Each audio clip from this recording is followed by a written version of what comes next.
processo de educação muito diferente do nosso aqui. Enquanto o nosso aqui, o Ministério Público já está querendo explicações sobre os 10 milhões que vieram e as pessoas estão passando fome nos abrigos, ou então comendo soja, como foi denunciado, sem mais nada, maltratadas e abandonadas, e que deu os 10 milhões? O Ministério Público quer saber, agora todo mundo quer saber, a polícia quer saber, os políticos querem saber. Lá no Japão isso não acontece. Por quê? Por um processo de educação, que é o que nós temos que fazer. Deixar de corromper e desviar o dinheiro da educação e da saúde e atender aos nossos irmãos, os políticos, os comandantes. E nós, que os colocamos lá, temos essa moralidade de fazermos essa vingança, selecionando as pessoas que vão administrar esta vingança contra os preconceitos religiosos. Larguemos isso para lá e façamos a nossa parte. Exercitemos a nossa vontade, o nosso ser. Nós não estamos aqui para comer, beber, poluir os rios, depois morrer e viajar, passear e curtir a vida. Nós estamos aqui para, sim, passear e curtir a vida num processo de aprender quem nós somos, o que estamos fazendo aqui e para onde nós vamos. Valéria Cristine. Bom, e você falou, e realmente, né, esse processo de que as pessoas, assim, da maioria aceita, da unicidade da existência, realmente as pessoas são cúmplices da impunidade, porque as pessoas roubam, as pessoas corrompem, mas só tem uma vida, então vamos aproveitar. Então as pessoas fazem de tudo, corrompem, desviam dinheiro da saúde, da educação. Então a gente vê todo esse caos. E quando morre, Jesus salva. Não, exatamente. A unicidade da existência é cúmplice da impunidade, elas andam juntas. Porque a reencarnação não é diferente. Você sabe que se você fizer, você vai ser responsável. Cada ação gera uma reação. Então vale a pena realmente a gente refletir. E como disse o José Manuel, vale muito a pena. Conheça, estude, adquira o Livro dos Espíritos, que está completando 154 anos agora, no dia 18 de abril, porque vale muito a pena. São esclarecimentos que são muito adequados, não só para nós, mas para a humanidade. Rápido intervalo e a gente volta já já. Venha para a DVD e Companhia. Oferecemos para você internet com lugar seguro e reservado. Artigos para informática, mouses, teclados, fones de ouvido, CDs, DVDs, controles para TV, PlayStation 2. Transforme suas filmagens em DVD e ainda jogos para PlayStation 3 com o melhor preço da cidade. Nossa locadora possui os últimos lançamentos, sempre com novas promoções e o melhor atendimento. DVD e Companhia, sua locadora no centro da cidade. Avenida Alberto Brown, 154, Loja 1, 2523-2841. Autoescola Dinâmica, agilidade e competência. Venha tirar sua habilitação na mais moderna autoescola da região. Instrutores credenciados pelo Detran. Veículos novos, com ar e direção. Turmas especiais para quem tem dificuldade de aprendizado. Aulas aos sábados e domingos. A única capacitada para atender a deficientes auditivos. Seja nosso cliente e nosso amigo. Autoescola Dinâmica, Avenida Ariosto Bento de Melo, 15, Loja 3, Centro, 2522-4648. Transportadora Solimões Macuco, especializada em transporte de silos e cimentos. Atendendo em todo o território nacional. Nova geração em transporte. Solimões Macuco, Rua Sebastião Martins, 288, Galpão 5, Conselheiro Paulino, 2527-1937. Transportadora Solimões Macuco.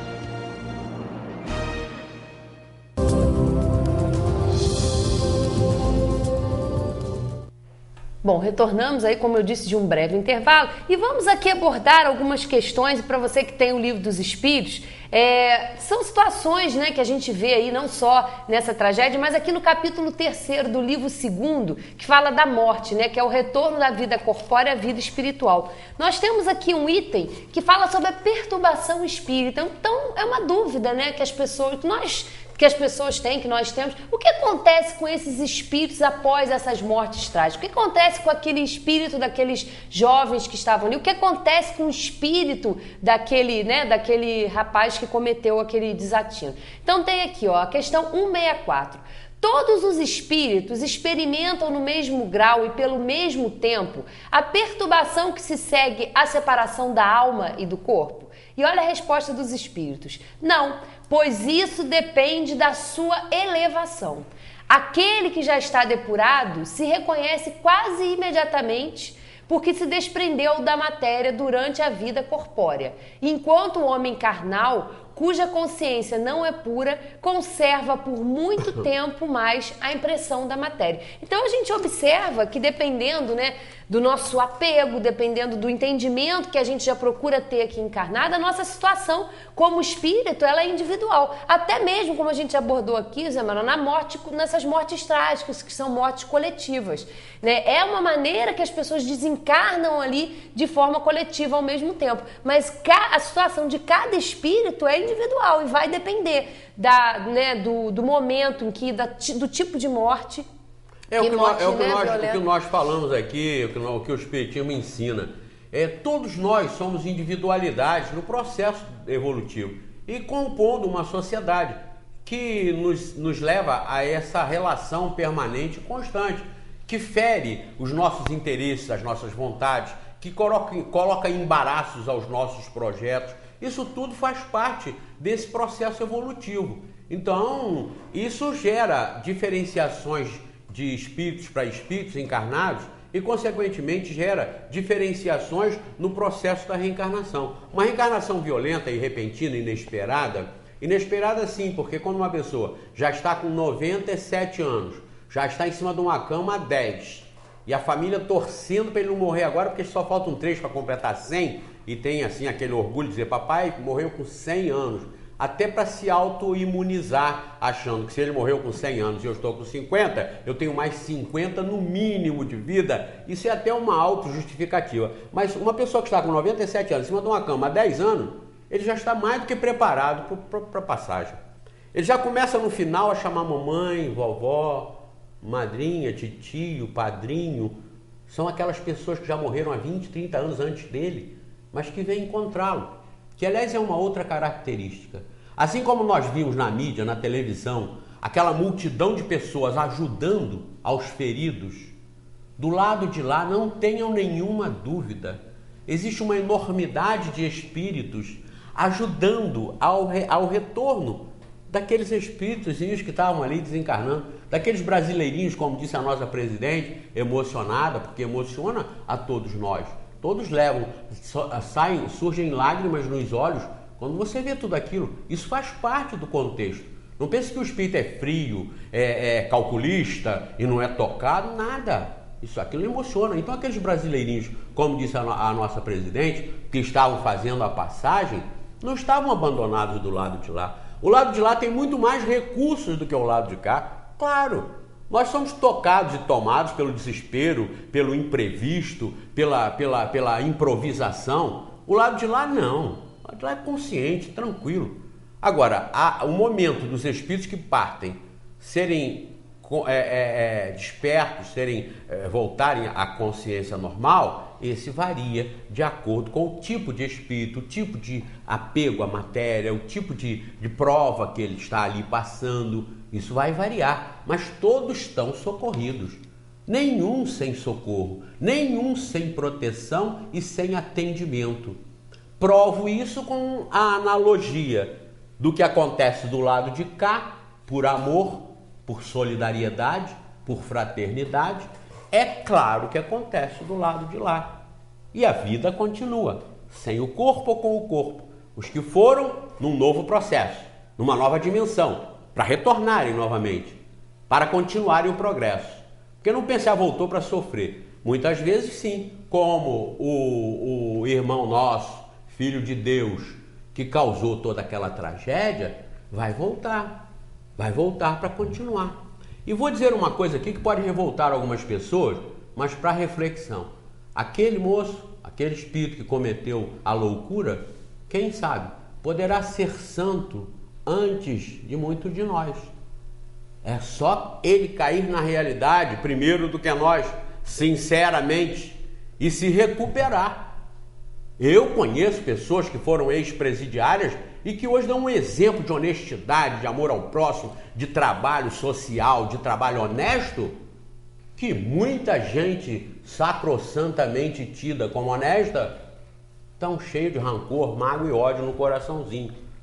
Então, segundo as explicações, revelações feitas pelos espíritos, pelos mestres, pelos espíritos santos que nos orientam, Ele será santo um dia. Nada de inferno hoje, inferno pontual, enquanto está na perturbação e conturbação do mal.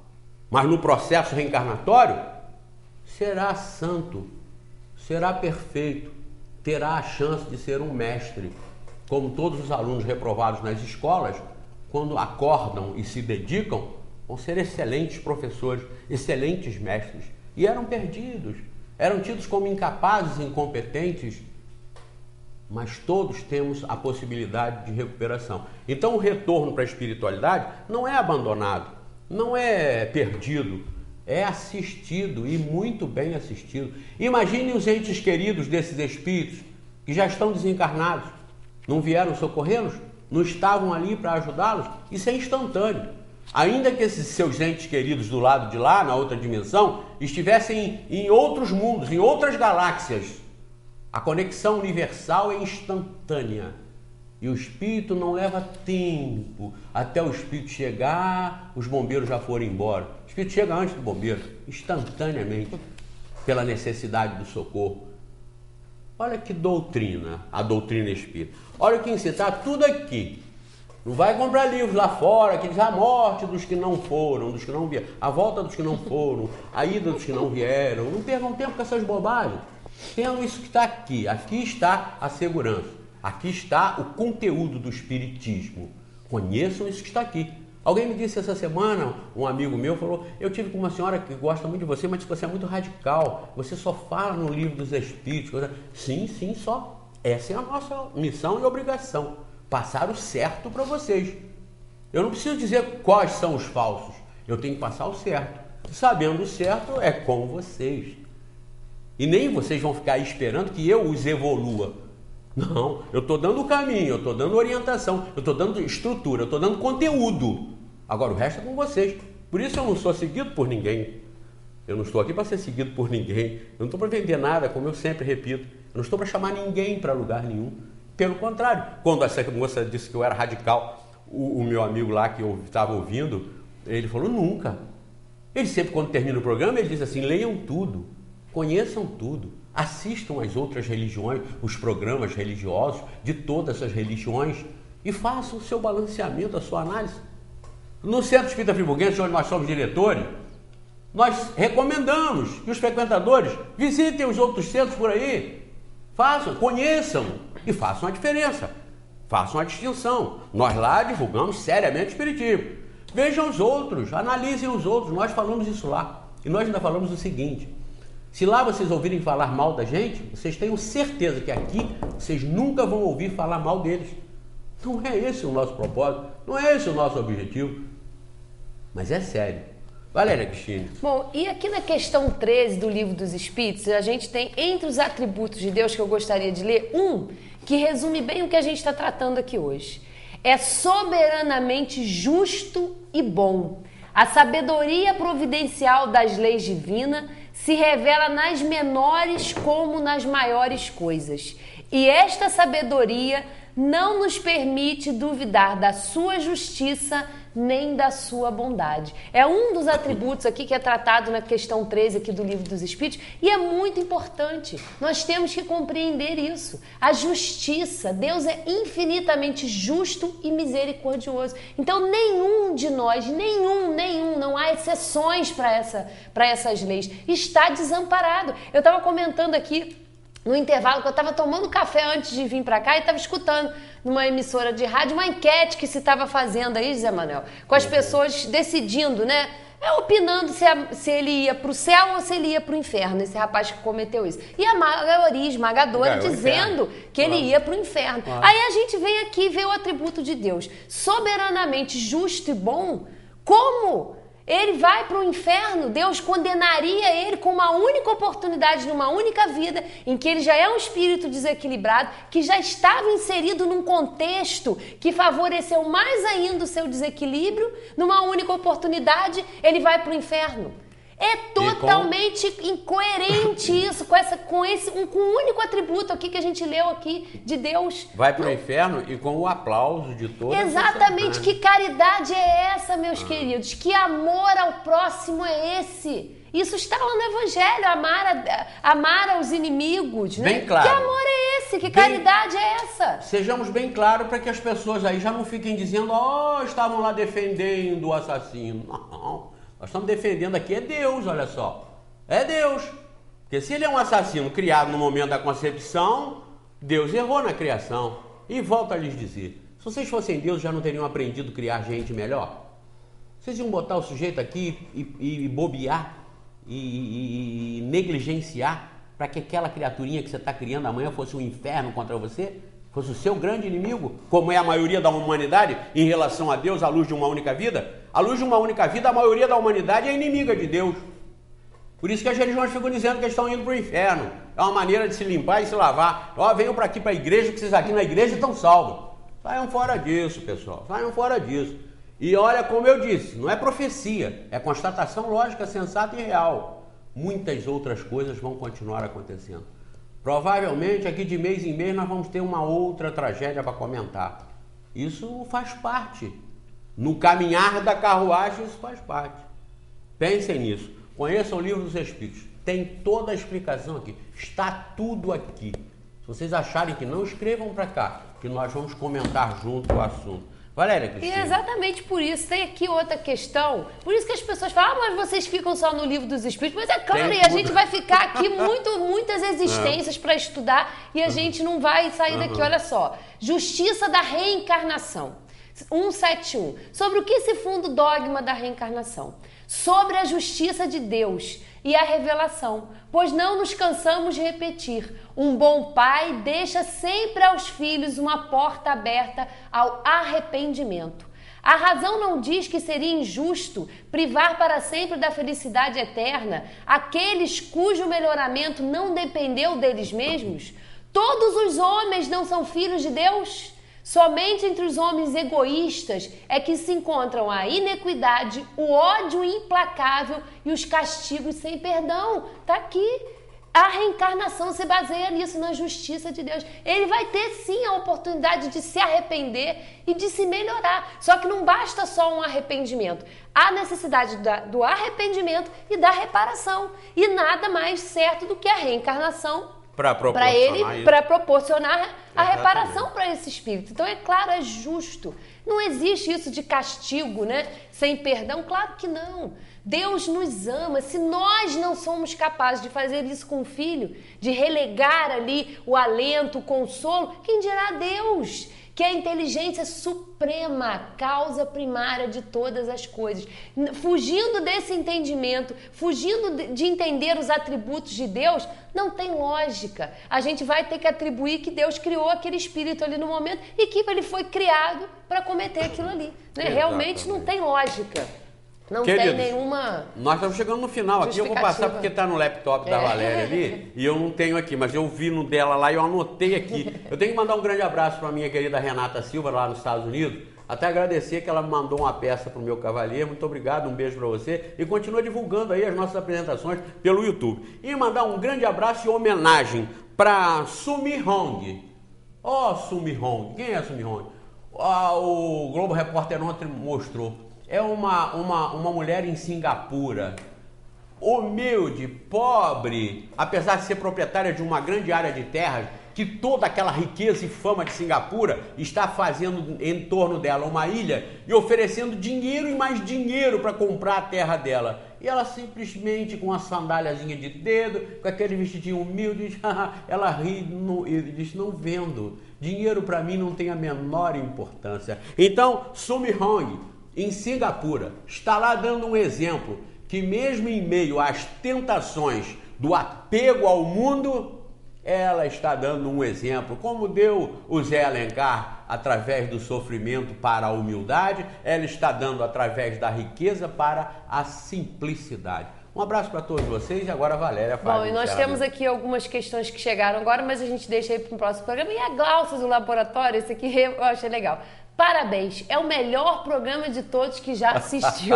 Um abraço, Glaucia, a todos vocês. Mas isso aqui é o mérito da doutrina espírita, que esclarece, que consola através da fé raciocinada. Não é através de pagamento, não é através de barganha que as coisas vão se dar. Então, nós estamos aqui com essa tarefa, sendo muito ajudados e aí tendo a colaboração de vocês, com a participação através do YouTube, também através do nosso e-mail. Um grande abraço a todos vocês e reflitam sobre tudo isso que vocês ouviram aqui e pensem por conta própria. E a explicação sobre a cepa vai na próxima. Na próxima não também, conseguiu. É porque muitas coisas a gente vai, né? Até a próxima.